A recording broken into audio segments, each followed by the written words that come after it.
Hello friends, അസ്സലാമു അലൈക്കും. നുസ്രത്ത് വേർഡിലേക്ക് ഏവർക്കും സ്വാഗതം.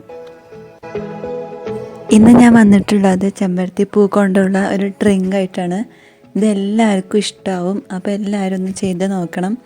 അപ്പോൾ നമുക്കിതിന് വേണ്ടി എന്തൊക്കെയാണ് ചെയ്യേണ്ടതെന്ന് നോക്കാം. അതിന് ഞാൻ 4 ചെമ്പരത്തി പൂവ് എടുത്തിട്ടുണ്ട്. എന്നിട്ട് നന്നായി ഒന്ന് കഴുകിയെടുക്കുക. പൂവിൻ്റെ ഇതളുകൾ മാത്രമാണ് നമുക്ക് വേണ്ടത്.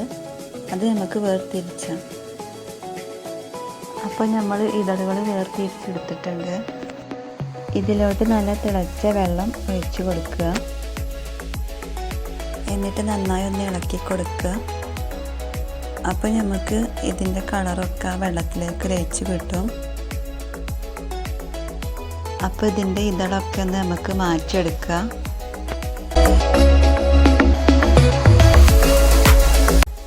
അപ്പോൾ നമുക്ക് ഇങ്ങനെ ഒരു കളർ വെള്ളം കിട്ടും.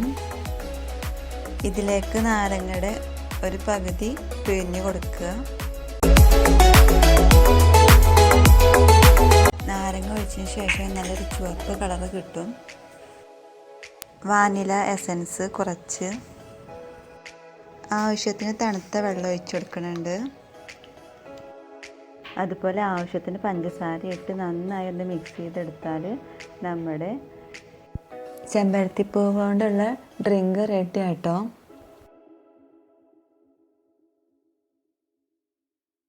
അതപ്പോൾ ഞാൻ ഗ്ലാസ്സിലോട്ട് ഒഴിക്കുകയാണ്. ഈ വീഡിയോ നിങ്ങൾക്ക് ഇഷ്ടമായാൽ ലൈക്ക് ചെയ്യാനും ഷെയർ ചെയ്യാനും സബ്സ്ക്രൈബ് ചെയ്യാനും അതോടൊപ്പം തന്നെ നിങ്ങളുടെ അഭിപ്രായങ്ങളും നിർദ്ദേശങ്ങളും കമൻറ്റിലൂടെ അറിയിക്കാനും മറക്കല്ലേ.